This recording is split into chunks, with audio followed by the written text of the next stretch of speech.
Assalamu alaikum. Hello and good evening, everyone. Welcome to RIMA's Conversations on Muslim Diversity. My name is Farouk, the research analyst for RIMA, and I'll be the moderator for tonight's discussion. Before we begin, allow me to happily share the background for this series. It is basically an attempt to uncover the multifaceted nature of Islam in Singapore and to better understand its issues. RIMA will be conducting virtual discussions over three main themes. The first is on religious orientation of Muslims in Singapore, second on intra-faith relations, and finally on Muslim identities and societies. These themes were basically chosen to reflect the everyday lived reality of diversity experienced by Muslims in Singapore. We will also look at how global trends and modernity affect Muslim diversity in Singapore. We hope that these discussions will hopefully raise the level of public discourse by introducing scholars and practitioners working on Muslim diversity to the broad public through our social media platforms. So, alhamdulillah, so far we had four discussions on first is on Islam in secular state. Second, we had an insightful discussion on Salafism in Singapore.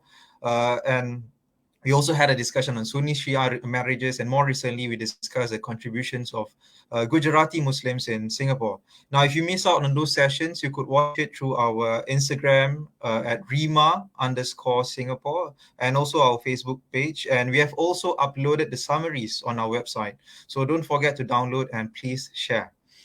For tonight's session, we are delighted to have with us Dr. Humairah Zainal, to share with us findings from her latest book on Primordial Modernity of Malay Nationality.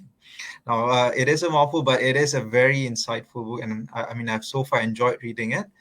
So a bit of a background of speaker tonight. Dr. Humairah Zainal, she's a research fellow at SGH and an associate lecturer at SUSS.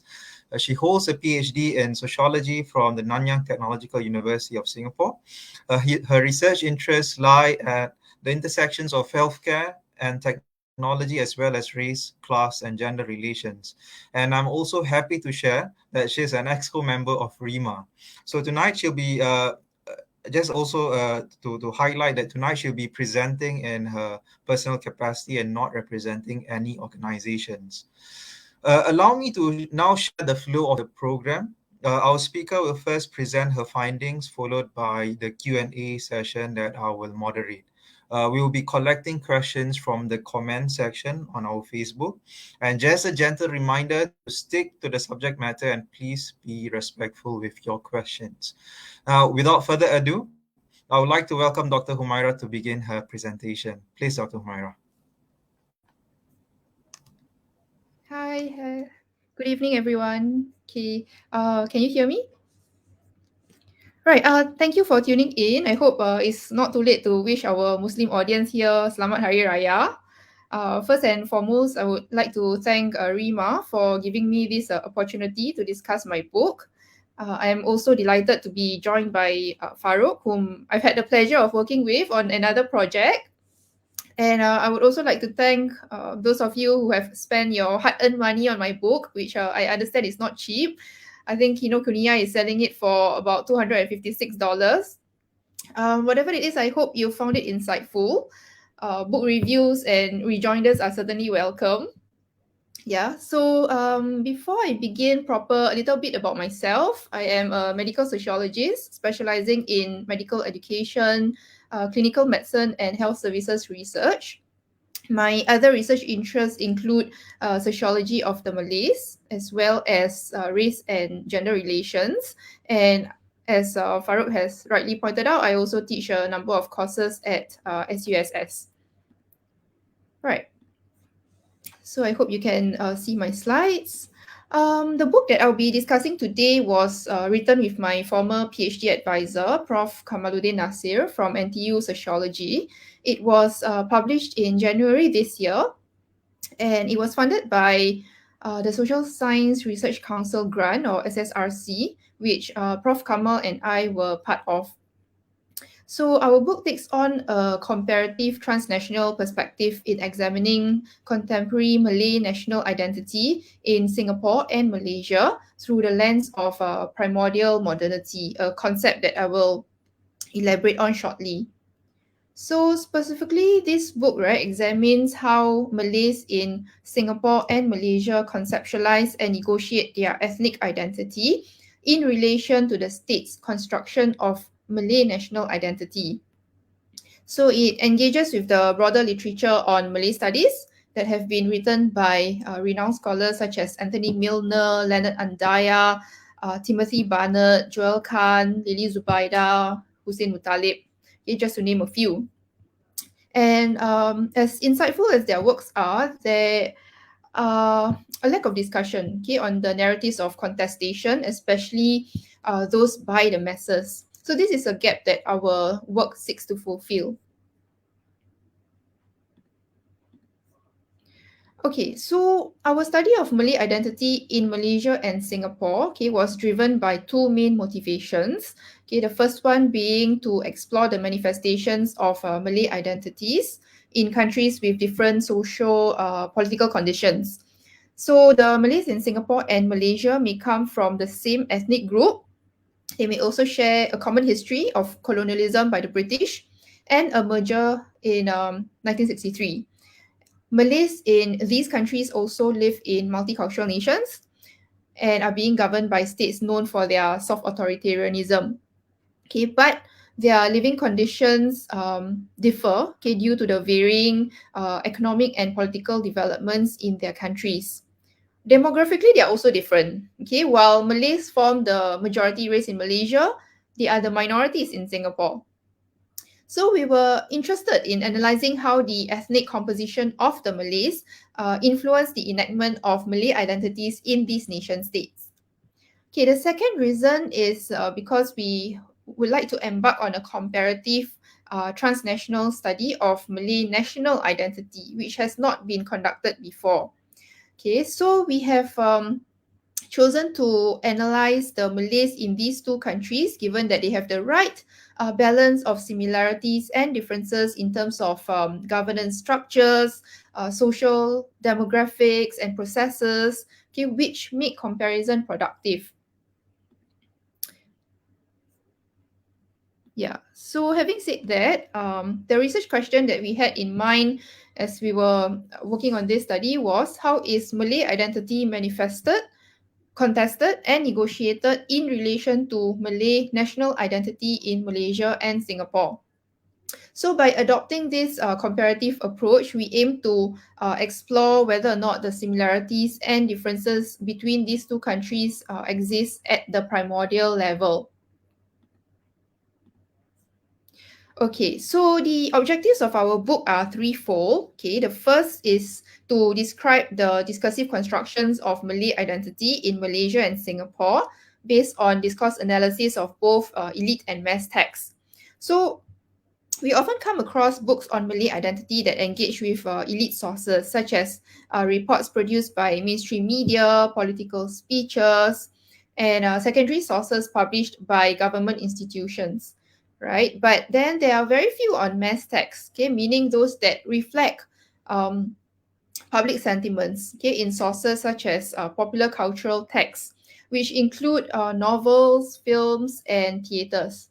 So in our study, we examine both elite perspectives as well as grounded ideas of Malayness as embodied in the most popular forms, as we find it equally important to uncover diverse voices. Then the second objective is to expand current understandings of Malay identity by examining how the elites and masses make sense of their identity at the intersection of the macro level of societal construct and the micro level of individual construct of their national identity. So in this book, okay, we refer to the elites as the political leaders, the religious leaders, cultural laureates, and members of civil society groups. So they are the ones who have the authority to shape and influence policies, right? On the other hand, okay, the masses are those who do not hold these positions in society. Okay, they are the lay citizens. But despite being the laymen, okay, they are not passive agents of society, as the text will show, okay, but instead are actively engaging with the elite's constructions of national identity.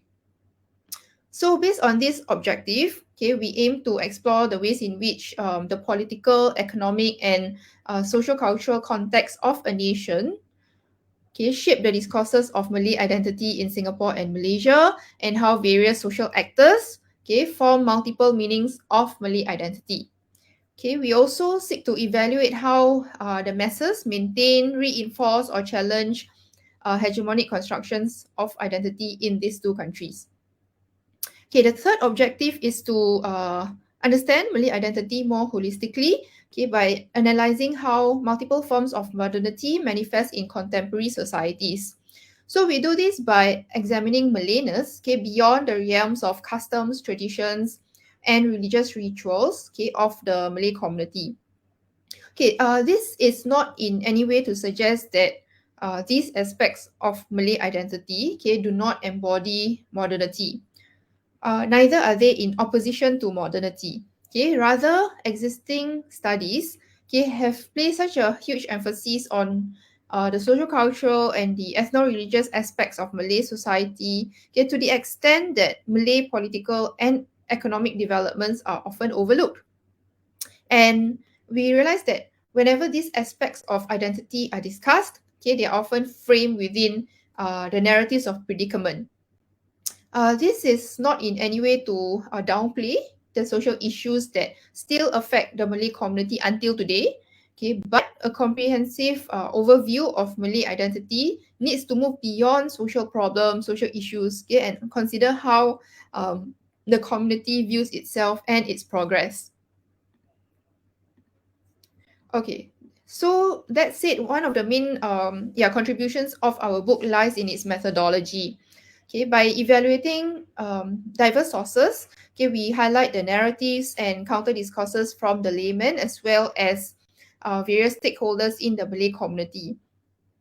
The other contribution is empirical. So rather than launching our analysis with a specific definition of Singaporean and Malaysian Malay identity, okay, we adopt an inductive approach.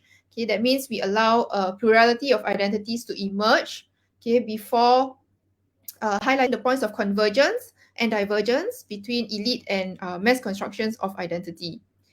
So we are not so preoccupied with grand theories or definitions, okay, but rather the contestations from the public, okay, including how they negotiate and contest, okay, state-dictated notions of Malay identity, which have not been discussed in many existing studies.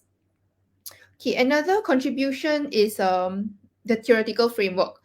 So through our concept of primordial modernity, okay, we also seek to show how primordialism and modernity are intertwined, okay, in the Malay embodiment of identity. So let me briefly elaborate on this concept of primordial modernity, okay, in relation to the discourse of national identity. So theories of primordialism hold the view that national identity is something that is ascribed through birth, okay, and maintained through customs, language, and blood kinship. Whereas modernist theories like Benedict Anderson, okay, conceptualize national identity as an idea, okay, that is developed in conjunction with other developments such as capitalism, industrialization, and democracy. So our book argues for a synthesis of these two ideas in its analysis of Malay identity, which means national identity takes on both primordial as well as modernist aspects. So nationalism in contemporary times, okay, we contend is so complex that primordialism and modernity cannot be understood in binary terms. So that means to say, right, that Malays in Singapore and Malaysia place huge importance on their primordial roots. Okay, that means their racial and religious identities, while simultaneously espousing a cosmopolitan outlook and aspiration towards progress and development in a capitalistic environment. So let me give you an example of what I mean by this in the context of everyday life. So an example of how Singaporean Malays, okay, would an example be how Singaporean Malays transcend, okay, this the state's rigid secular religious dichotomy, okay, by living a modern lifestyle without compromising their religious values. And then for Malaysia, primordial modernity in the Malaysian text that we analyze is exemplified by the discourse on Wawasan 2020 or Vision 2020, okay, which is a government-sponsored initiative in Malaysia that aim to modernize and transform Malaysia into a developed country based on its own model and principles without replicating forms of modernization from the so-called West. Yeah, so this explains why the discourse equally emphasize the spiritual aspects of development, okay, such as making progress in one's life, okay, according to Islamic values and teachings. And then we also show how identity constructions at the individual level, okay, are not completely autonomous, but are in constant negotiations and contestations with the state. Okay, but then there are also times when the masses maintain or conform to state constructions of their identity. And this is evident from the discourse on the kampung spirit, okay, or the communitarian spirit, which are widely and to a certain extent uncritically adopted by some Malays in Singapore. Right, so we argue that this discourse is an illustration of how the state, cherry pick communal traits that can serve, the wider agenda of integration and national building. It's ironic in a way, okay, because it cements Malays as part of the wider Singapore society, okay, despite all the claims about them being a drag to nation building efforts.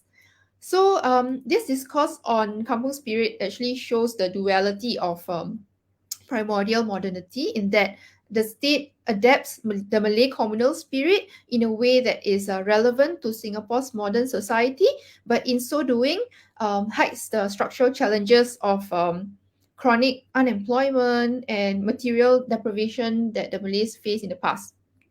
So you can read more about the critics of this discourse in our book.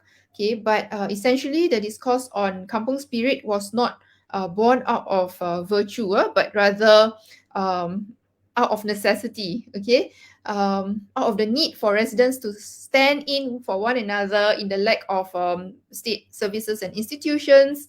Okay, which is manifested in present times through the model of self-help, self-reliance, and the many helping hands approach. So we contend that while all these are noble, okay, it suggests that the government should be the last resort in rendering assistance to the underprivileged. Right. So we approach this study based on the idea that national identity is discursively constructed. That means national identity is a product of discourse. And by discourse here, we are referring to text, discursive practices, as well as social practices. So we adopt a critical discourse analysis approach in which we analyze intersubjective meanings across different genres of text before identifying any challenger discourses that emerge from the mass text. So rather than assuming a specific definition of identity, we employ a constructivist approach. We examine identities inductively through data collection, okay, which I'll elaborate in the subsequent slides. So why CDA? Okay, because the strength of critical discourse analysis lies in the way in which discourses are analyzed within the social context in which they occur. So in this study, right, we examine national events that occurred in Singapore and Malaysia in 2010 and 2015. Okay, why these 2 years? Okay, because these are the years when Singapore and Malaysia shared many common historical events, okay, including those that tested, okay, the government's way of handling social diversity in the respective countries. For Singapore, for example, okay, the challenge was in managing tensions between the citizens and foreigners as a result of the government's policy to welcome more foreign workers into its shores. And then for Malaysia, the major challenge lies in the need to balance the demands of the Malay as well as the non-Malay populace.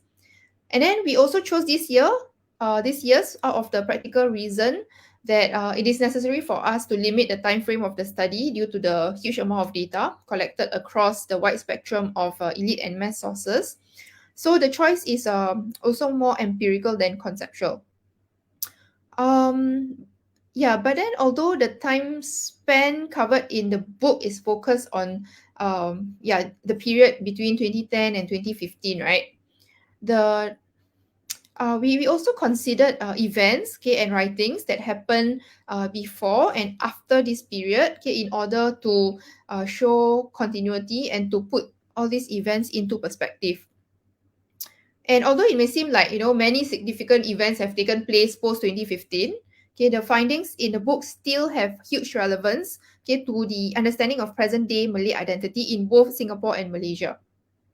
So, for example, we don't see the political changes in these countries as significantly changing the discourses of Malay national identity.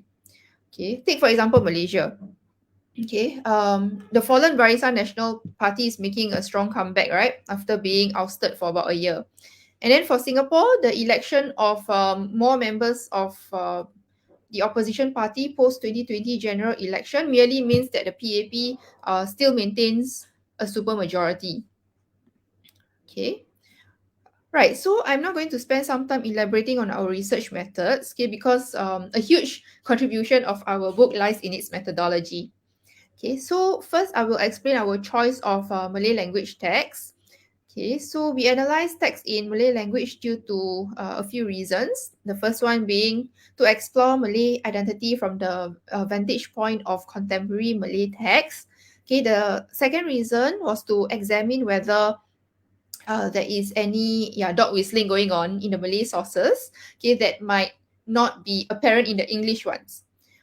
So the questions that we had in mind were, do Malays discuss Malayness differently when they are among themselves, away from, the watchful surveillance gaze of other ethnic groups? And then do Malay and non-Malay elites, including the politicians, highlight aspects of Malay identity differently when they are speaking directly to the Malay populace? Okay, so there were three main considerations in our text selection process. First of all, we sampled documents that are widely read and broadcast. Okay, why? Because they are more likely to reflect discussions of what it means to be Singaporean or Malaysian in the context of everyday life. So these include National Day rallies, blockbuster films, okay, and award-winning drama series, among others. And then the second consideration was that we selected texts that illustrate elite discourses formed around political institutions, as well as discourses that emerge from mass texts. So a text is considered an elite text, right, if it is produced by political leaders, government institutions, okay, or other authorities that dominate powerful institutions in the country. On the other hand, it is considered a mass text if it captures the views produced by the lay citizens, okay, or is produced using identity references that resonate with the masses.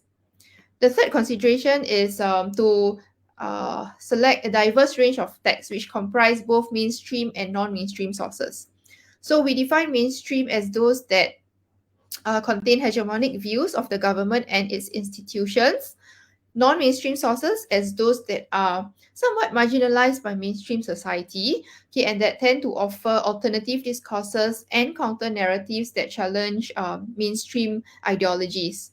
So we read every text, right, with the same simple question in mind, which is, how does one describe Malaysia and Singapore? And what does it mean to be Singaporean and Malaysian? So after coding the text, we then produce a raw count table, okay, of the top 20 categories or so, okay, based on the frequency in which the codings appear, before clustering all these categories into discourses. So for example, a discourse on modernity, okay, would include categories like being industrialized, okay, and technologically advanced. Following which we recorded key categories and discourses related to the ideas of what Singapore and Malaysia entail, okay, and of what being Singaporean or Malaysian entail. So here are the different genres of text that we sampled. They include political speeches, okay, such as budget speech, and also electoral speeches from candidates of both, okay, the ruling as well as the opposition parties. And then we also analyze textbooks. Okay, why? Because we perceive them to be the embodiment of hegemonic knowledge through which the official version of national identity is represented. So in this research, we analyzed history textbooks used by the most senior secondary school students. In Malaysia, we also coded those used by students studying in the private school, okay, to explore if they are any different from the established narratives. But then they turn out to be pretty similar. In the case of Singapore, because history textbooks are written in English, we turn to the Malay and advanced Malay textbooks instead, okay, as alternatives. And then we also evaluated opinion editorials, okay, written by professional social analysts and social critics. Mm. We also analyze letters to the editor in the forum section of the newspaper. Why? Because they serve as platform for the ordinary citizens to engage in public discussions. Okay, though what gets published is also determined by the type of newspaper in question. So we sampled both the mainstream newspapers that were most widely circulated, as well as writings published, in alternative sources such as the websites of NGOs. And then we also analyze novels, okay, including those published by mainstream publishers, as well as those written by independent publishers and literary activists. So the latter include leftist books, okay, that offer alternative narratives, and also those controlled by the state, okay, such as those written by former politicians who were detained by the ISA or Internal Security Act for their political views. And then for films, that we studied blockbuster movies, political plays, documentaries produced by tertiary students, okay, budding filmmakers, and marginalized communities such as the Orang Asli in Malaysia. So as you can see, right, our data collection involved a lot of work. Okay, so we are really, really grateful to our research assistants, okay, for their help and resourcefulness. Okay, in terms of chapter contribution, here's how we have organized our empirical chapters, okay, particularly through the different ways in which Malays embody and negotiate their primordial modernity. I shall, not reveal too much here, otherwise you will not read my book. But of course, I will be more than happy to address any questions pertaining to our main themes during the Q&A session. So, to summarize, right, our book outlines all the various mechanisms that have caused the masses to either move along or diverge from elite and state discourses on cosmopolitanism, ethno-religiosity, development, and elite leadership. Okay, so it also shows that although both Singapore and Malaysia develop along similar modernization experiences, okay, and are confronted with identical pressures, right, to their social and political stability. Okay, the Malays in each society embody ethnic nationalism somewhat differently, okay, based on the dominant discourses of their respective nation states. So the other thing to note is that our book also offers novel perspectives on aspects of Malay identity, okay, that may not necessarily be tied to government rhetoric and policies, okay, such as the Malay view towards climate change and the environment, right? So overall, okay, it has contributed to broader discussions on ethno-national identity through a transnational perspective. Okay, so I shall stop here for the Q&A. I hope that whatever I've shared has not discouraged some of you from writing a book. Okay, thank you. Thank you, Dr. Humairah. Yeah. Yeah, thank you, Dr. Humairah, for that insightful discussion. I think you summarized the book very well for those who, for me, I had to read it within 2 weeks. So it was really helpful in summarizing the entire book. So thank you for that. So I guess we do have questions from Facebook, but before we go there, I would also like to remind viewers, if you have any questions, please don't forget to just type in the comment section. And just try your best to stick to the subject matter. Not just try your best, please stick to the subject matter. So let me just start with the first question, a question that I always pose to our presenters. Um, so I guess, how do you position your book within the broader scholarship on Malay studies, or more broadly, scholarship on critical race theories in Singapore? Right. Okay. So, just to clarify, our book does not just discuss racial relations or critical race theory for that matter. Yeah, it Mhm. is comprehensive in the sense that we also discuss, yeah, Malay political development, Malay economic development, okay, etc.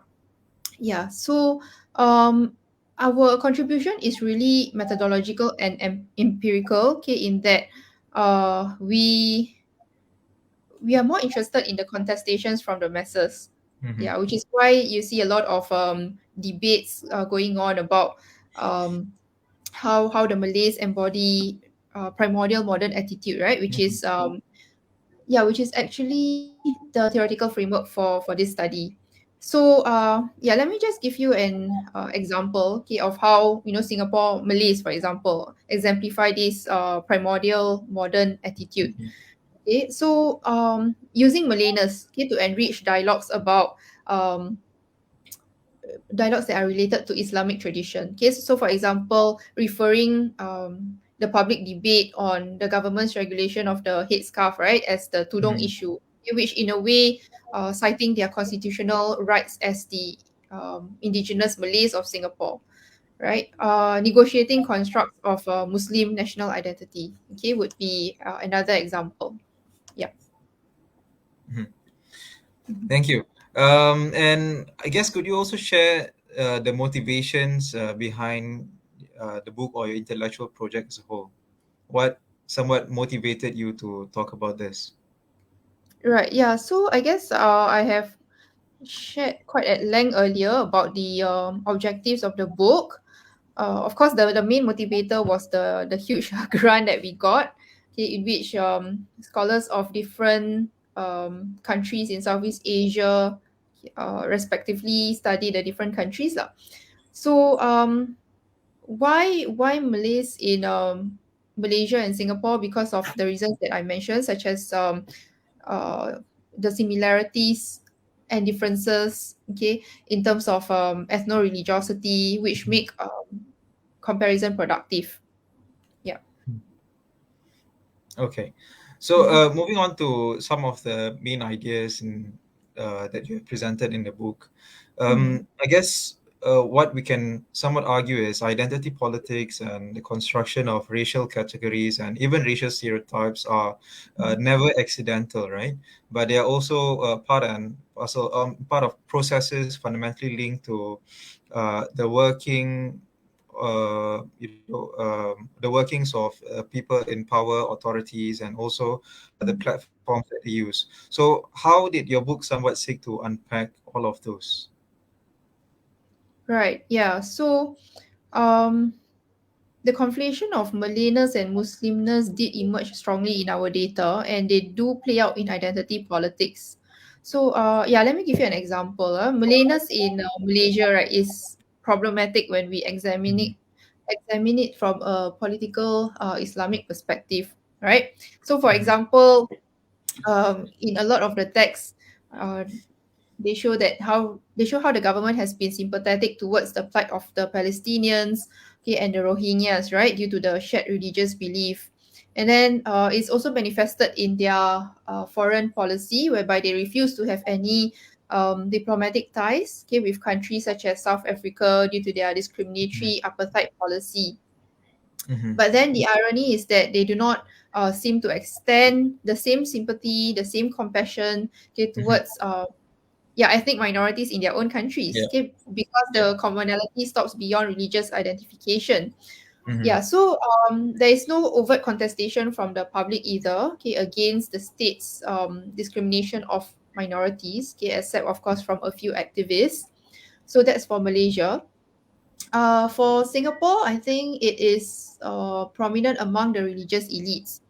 Yeah, so for example, in wanting to appease both the government and the masses, right? Mhm. Interestingly, they play dual roles, okay, when penetrating different types of texts.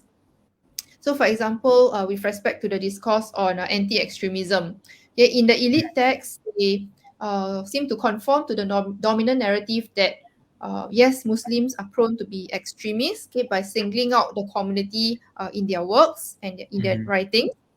But then they turn to alternative platforms to renegotiate this narrative.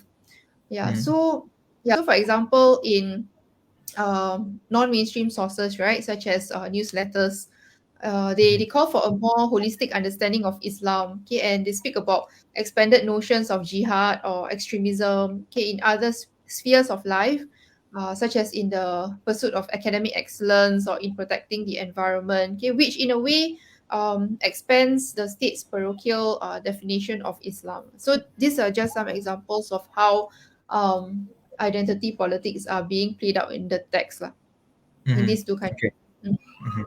Thank you for that, Doctor. I guess we can pick up a question from one of our viewers, Mohammed Sadiq here. Hello, Mm. Doc. Thank you for insights and sharing.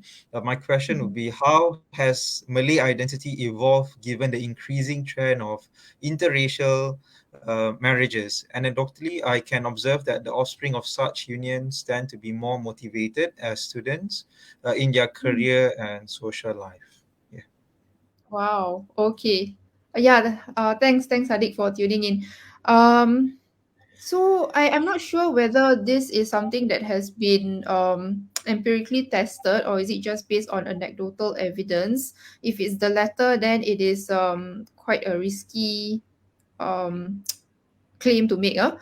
But yeah, in our book, I do mention that the trend of inter-ethnic marriages is actually um an indicator of cosmopolitanism among the Singaporean Malays, Mhm. at least. Yes. So the question is, how does the identity evolve? Is it? Yeah. How does Malay identity evolve given, all of like what you mentioned, the increasing trend of inter-ethnic or interracial marriages? Right. Right. Okay. Mhm. So in terms of ethnicity, of course, uh, I guess that there is a hybridity of cultures within the family, right? Mhm. But when we talk about Muslimness, I would say that in most families, okay, religious values still matter and will continue to matter, right? Mhm. So why do I say that? Because of yeah, the increasing trend of Islamization, okay, not just among um our the Malays in our neighboring countries, but also among Singaporeans. Mhm. Um, yeah, so that's one observation that I can make. Yeah. I guess this trend would also contribute to Malays becoming more mobile, okay, globally, and taking advantage of their elite cultural capital. Their social networks may be expanded, okay. Um, so they may tend to mix more with people of other ethnic groups. But then again, if the religious value is yeah, intact and strongly entrenched within the family, then I would say Muslimness would still trump Malay identity in that sense, Mhm. especially given the hybridity of yeah, ethnic cultures. Mhm. Mm. Uh, I thank you for that, Doctor. I guess, I mean, just to pick up from your last point on Muslim Mm. triumphalism, for example, right? I mean, I think conceptions Mm. of also Malayness have undergone various transformations over time. And, Mm. these conceptions of Malayness have also been a source of political contestation that has Mm. engendered a particular form of religious ethnocentrism that can be hegemonic and can also potentially lead to the marginalization of minority Muslims, or even ethnic minorities, like in neighboring countries, and of course religious minorities, the non-Sunni Muslims, for example. So how Mm. can we overcome this seemingly hegemonic Malay identity, particularly in the context of Singapore? Yeah. So you mentioned religious ethnocentrism, right? Yeah. Yeah. So I guess for the purpose of yeah, for the benefit of those who may not be familiar with this concept, religious ethnocentrism basically means the tendency, right, to view the norms and values of one's own religion and culture as superior to others. Okay, Mm-hmm. and to use them as the standard against which we judge, okay, or we measure other religions and cultures. So I think this can be addressed at several levels. Mm-hmm. At individual level, for example, I think one has to first understand one's own faith, Mm-hmm. because Islam is inherently inclusive, right? And yeah, our prophets themselves displayed compassion and inclusivity towards Muslims of different ethnic and religious backgrounds. Okay, but then the desire for authority, for legitimacy and political power, especially among the contemporary elites, has caused a lot of Muslims to overlook this basic notion of the Islamic faith. Yeah, Mm-hmm. and I think their understanding of Islam has also been very superficial. Okay, Islam is often understood and embodied based on, you know, the outward markers of religiosity, right, such as what is outright halal and haram, Mm-hmm. but not so much on the core values of Islam, okay, such as equality, compassion, and yeah, respect towards others, including minorities. Mm-hmm. So yeah, that's for the individual level. For at the societal level, I think we need to increase cross-cultural religious literacy and awareness among the public. And I think this can still be done within an Islamic framework, especially for Muslims. And one way is by bringing Islamic history and tradition, which contain, you know, rich stories of how the Prophet lived alongside Muslims, alongside minorities, into conversations on inter-ethnic relations. Mm-hmm. And another way is, of course, by shedding light on how Islam should be embodied more holistically. And of course, at the structural level, a lot more can be done through policy changes in order to ensure and promote greater social integration and social interaction among um, people of different religious and cultural groups. Yeah. Mm-hmm. I think those are important points that you raise, considering what happened recently. So thank you for that, Doctor. I guess we can pick up another question from one of our viewers, Jasni. Speaking of Malay identity, I feel like I have a close affinity to Malay identity by virtue of some semblance of religious identity and Malay language usage, which I use frequently. However, as far as text goes, I do read lesser Malay text, mainly due to the theme of huge portion of fictional work that is incongruent to my belief. So, in that respect, could a Malay identity evolve beyond the purview of the Malay language? I think this is also something that is relatable to me. Someone who reads Malay, or but don't really have a problem, floating from one identity to another. So yeah, would like to hear your thoughts on that, Doctor. Yeah. Um, it depends on who you ask, right? If you're asking the linguists, of course, they will say, yeah, we would like Malay text to be widely promoted and studied uh, and used in the everyday life. But I guess from the sociological perspective, it is um, okay to expose discourses on, you know, Malay community in other languages. Um, I think there was a text in one of the sources that I studied that talk about how Malay cultural tradition and the Islamic cultural tradition were discussed in Arabic language. Mm-hmm. Yeah, and I guess the language itself does not matter. What matters more is how critical the text is, right? Whether or not we can gain critical perspectives from the text. And then, of course, the type of text that we study, that we analyze also matter. We should not just be examining or reading texts that are aligned with our own views, but also those that may contain counter narratives and views that may not necessarily that we may not necessarily agree with or align ourselves with. Mm-hmm. Yeah. Okay. I think that is helpful. There's always Uh, Google Translate there. yeah, I definitely I don't come from a linguist. I cannot relate to the linguist, but definitely to the point that you mentioned uh, just now. So I guess on Malay identity, we have another question here from Zarina.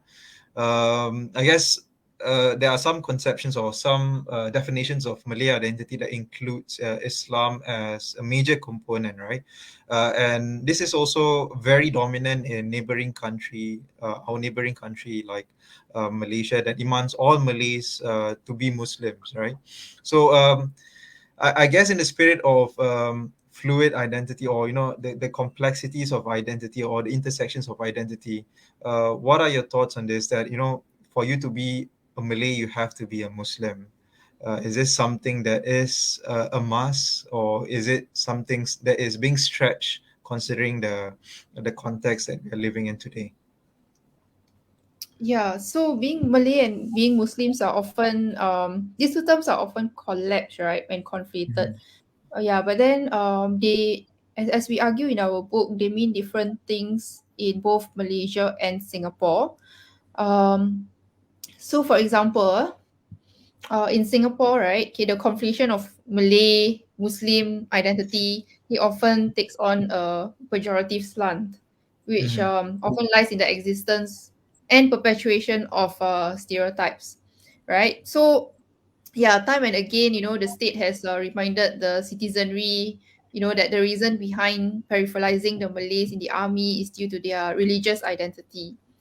And of course, these stereotypes are also reinforced by the discourse on the Malay problem, Mhm. which link the Malay community to a myriad of social issues and economic backwardness. And since Malays make up an overwhelming majority of the Muslim population in Singapore, the Malay problem has been generalized as a problem affecting the entire Muslim community, right? And this has caused a lot of friction, okay, and self-loathing behavior even within the Muslim community. And as the services offered by Malay self-help groups such as Mendaki has shown, right, they are also accessible by the non Malays who are Muslims. And Indian Muslims, okay, by default also contribute to Mendaki and the Mosque Building Fund, right, which lend the stereotype that if one is a Muslim, he or she must be Malay. And Mhm. then in Malaysia, although Malay and Muslim identities seem porous, okay, and flexible in theory, in reality, right, this may not necessarily be the case, as exemplified by the discourse on Masuk Melayu or Mhm. entering Malayhood. Okay, so yeah, a lot of scholars have argued that it is actually doubtful, okay, that Malaysian Malays would want non-Malays to cross over, okay, because of the Bumiputra privileges. Yeah, so a lot of efforts to assimilate other groups also might rebound to the detriment of the Malays, lah.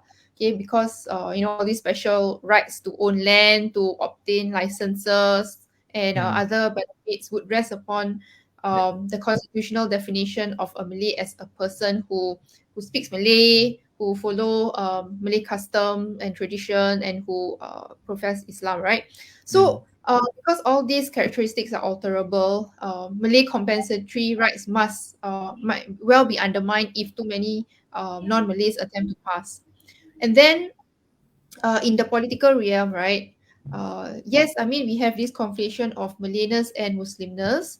Okay, but despite this conflation and notwithstanding the special position of the Singapore Malays, as stated in Article 152, okay, of Singapore's constitution, our Malay political leaders are expected to transcend their ethnic identification, right? And protect the so-called national interests, even though their very role in parliament includes representing the voice of the minorities. Yeah, so those of you who have read the paper that I wrote with Dr. Walid will know what I mean by this. Um, But on the other hand, the religious elites in Malaysia, okay, are not apologetic in utilizing Mhm. religion as a political tool to reinforce Malay hegemony and uphold Malay rights, okay, at the expense of ethnic minorities. So, in our reading of the text, and as we all know, Islam is often used indiscriminately, okay, to manipulate laws in the country in order to Mhm. boost politicians' political power, okay, or for other personal gains. Yeah, I hope that Mhm. answers your question, Zarina. Yes, yes. I mean, you actually explained more than what we asked, and thank you for that. Okay. I guess this question is also helpful in understanding the struggles of converts, right? Converts who embrace Mm. Islam, but they are not necessarily Malays. And Yeah. also, I think this is something that is not really talked about Malays who leave Islam. Yes. And how do they make sense of this Malay identity then? I mean, do they lose their Malayness? I guess in Malaysia, probably, it's not just necessarily linked to religious identity, but it's also linked to political rights or citizenry rights, right? So how does that fare in Singapore? Do you think that is similar, or is it different? Yeah. So, um, sorry, what's the question? I guess In Singapore. those. Yeah. I think it's particularly for the latter part of the question where people who Mm. leave Islam. I mean, this is something that we don't really talk about. So how does that change their Malay identity or the Malayness? Because we have some stories of people or Malay Muslims or not Malay Muslim Malays who leave Islam and then they somewhat lose their Malayness, not because they want to, but because people or there are pressures that makes them lose their Malayness in that sense, if I can put it that way. Yeah. Right. Yeah. Um, yeah, this is an interesting question, and I have to acknowledge that it opens up a lot of possibilities for future research. It's Mhm. something that is still under researched, at least in academia. Um, yeah, so I guess what's more important is for the Malay community to exemplify a bit of empathy and compassion towards these minorities within minority, right? Understand their struggles and not be so rigid in getting them to embody certain traits of or certain markers of Malay identity that the community deem desirable or ideal. Mhm. Yeah. So yeah, when it comes to being Malay, of course there is no one singular way of being Malay. Um so I guess it's important for us to acknowledge that the Malay community itself is heterogeneous. They have Mhm. different strengths, they have different aspirations. Um, I think what's more problematic is when these Malays stray away from Islam, right? So what should we do about it? How should we what's the approach to take to get them back on the path of righteousness? So and holds who should be holding the legitimacy, okay, uh legitimacy as well as authority, okay, to bring this Malays back to uphold their religious values lah. Mhm. Yeah. I mean, I guess those are questions that we don't have answers right now. Yes, yes. But as you mentioned rightly, it opens up more avenues for further research. And Right. for any researchers out there, this is something that you cannot miss out on for sure. So I guess just in the interest of time, and also we don't take a lot of your time, it's already late. I guess maybe if I can ask one, not last question, we have a few more questions. What is your vision for the Malay community? Wow. uh yeah, my vision for the Malay community. This sounds like a broad question, right? But having studied the Malay community in the past few years, I do have I do have some suggestions on areas that we can improve on. So one of them being how we display humanity, compassion and humanitarianism, right? I feel that first of all, the display of humanitarianism should be more consistent. So for example, we hear Muslims condemning, the acts of violence and oppression towards towards the Palestinians, right? But not so much on oppressed Muslims in other parts of the world, okay, such as those in the Xinjiang region in China, or those in Afghanistan, or other far-flung regions of the globe, right? So I feel that these regions deserve equal amount of attention. And then in the case of Malaysian Malays, I guess the sense of solidarity, okay, should extend beyond religious identification. They should also extend the same compassion to fellow ethnic Chinese and Indian minorities in the country. Um, Interfaith dialogues should extend beyond activist and academic circles.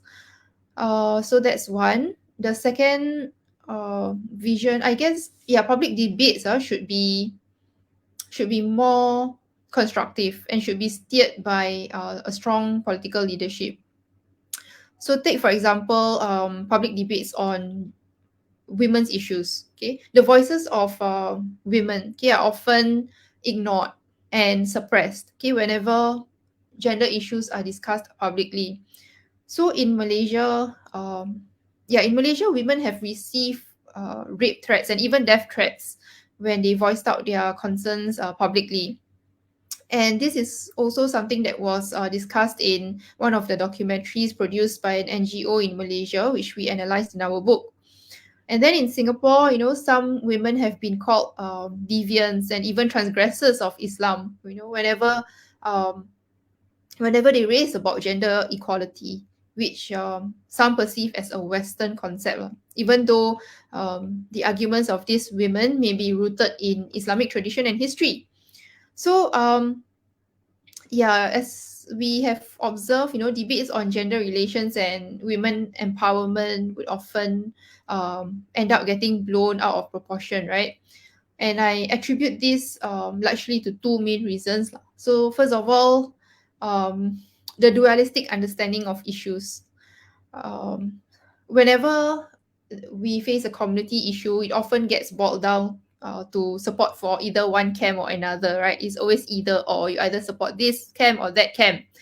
To the extent that the real issues which are at stake are often ignored. Okay, the perpetrators are not punished accordingly. The victims do not get sufficient help. Okay, and so I guess what we need is really a broad and critical understanding of community issues, as well as the linguistic tools to articulate all these issues in an objective and constructive manner. And then I guess the second reason, okay, is attributed to the lack of strong leadership among our leaders lah. So we need a stronger leadership, especially among our political leaders. At the moment, they seem fearful of backlash from the public whenever issues about gender are being discussed publicly. So I realized that their public statements, right, are often limited to condemnations of the perpetrator's behavior, which is not enough. Okay, which don't make their social media posts any different from the layman. So they have spoken on the importance of adab, okay, of civility in public debates. But then this often, I realized, take place months after the heated public discussions take place, when all this intervention should in fact have taken place as the debates happen. So those would be my two main vision lah for the Malay community, which is to display a more consistent sense of humanitarianism, and also to be more empowered in a way that we engage ourselves in more constructive public debates that is steered by a strong political leadership. Yeah. Thank you, Doctor. And I guess my next question would be like, can the Malay identity then be based on a particular form of what scholars like Kwame Appiah, right, describes as a rooted cosmopolitanism, where it entails being rooted to a specific reality or context, while being connected at the same time to a larger, transnational, or maybe universal identity. So therefore, we don't face any, not don't face, but we have less difficulties in navigating these multiple identities. Do you foresee our Malay identity to be as such? Yeah. Yeah, so I guess as borders are becoming more porous, as we are living in an increasingly borderless world, the concept is slightly less relevant, right? Because cosmopolitanism does not just you can also be cosmopolitanism without being rooted in one particular place or context. Mhm. I mean, I have a lot of friends and family members living overseas who are still attuned to the socio-political discourses happening in our country. Some are actively taking part in global movements from where they are. Mhm. So I guess that also constitutes a sense of cosmopolitanism. Mhm. Mhm. But then, yeah, the question is, the issue now is that these people tend to be the more privileged ones. So how do we ensure that cosmopolitanism is a universal concept, one that can be embraced by everyone, not just the privileged who Yeah. uh, can afford to travel? Yeah. Yeah. Yeah, I mean, Dr. Umar, you always answer a question with more questions for us. So, I mean, that's fascinating. So, thank Okay, you. that's So, good. I guess as a concluding question, what are some potential areas for research or for those interested in studying issues concerning Malayness or Malay identity, or more, or broadly speaking, on race relations in Singapore? Yeah. So yeah, that's a good question. So we discuss about the minorities within the minority, right? We have commentaries and working papers written on this, but not but we have a lack of academic literature on this topic. So a potential area would be, yeah, to study how, the Muslim converts or reverts um, negotiate their identity vis-a-vis the broader Malay identity. That's uh, that's one. And then I think future research can also be contextualized, okay, against the advent of digital technologies such as big data and machine learning. I think we can certainly tap on the power of big data to Mm. explore gaps in areas where the Malay community can still make improvements on. And I guess this can be in the area of education, employment, or housing. And I think we can also make use of all this data, okay, to make projections on future trends for the Malay community. Yeah. Mhm. Thank Mm. you. And with that, we have unfortunately come to the end of our Q&A segment. Personally, for me, the key takeaway from reading your book and also from hearing, the deliberations that we had tonight, it does not just help me understand the power play that has basically shaped our identities, but more importantly, there is, I think, a need to mobilize our collective capacity to think in alternative paradigm worldview that can accept the multiplicity of identities, or a multiple identity approach, in fact, when describing ourselves, and not one that forces us to see in a hegemonic way or in binaries. And I think you ended your book with a profound statement that encapsulates this: or identity is, after all, not static, a way of being and becoming. And I think that is a fitting way to end this discussion. So thank you, Dr. Humairah, for this really insightful discussion. And before we end, Dr. Humairah, would you like to share details about your books for those who are interested to purchase it? Right. Okay. Yeah. Thanks, Farouk. So, if you'd like to purchase it, there are a few ways of doing so. Of course, Kinokuniya is. Um, I wouldn't say I wouldn't encourage you from buying it from Kinokuniya. Because it's selling it for 256. You can also get it from Wardah Bookstore, or you can go to the Routledge website and key in my author's code, which is ADC22 at checkout in order to enjoy a 30% discount. So um, once again, the code is ADC, A for America, D for Denmark, C for China, and then 22. Or you can just read it at the library, but then it is currently only available at the reference section, so you might have to devote like 5 to 6 hours of your time there. Yeah. I think that's a good way to twist people arm to read. So that's good. So thank Yeah, you for that. exactly. Get them to go to the library. Yeah. Yeah. So please, I mean, go to the library and read. Or otherwise, you please purchase a book. So thank you, Dr. Humairah, and our viewers for joining us. We Thank you. hope Thanks that for you. having me. Thank you. It is our pleasure and our honor to have you. We hope that you have found the session insightful and leave with valuable takeaways. Please do follow Rima on our social media platforms to be abreast with our upcoming programs, and we will hopefully upload a summary of this session also. So, thank you all again for tuning in. Have a good week ahead. Assalamualaikum warahmatullahi taala wabarakatuh.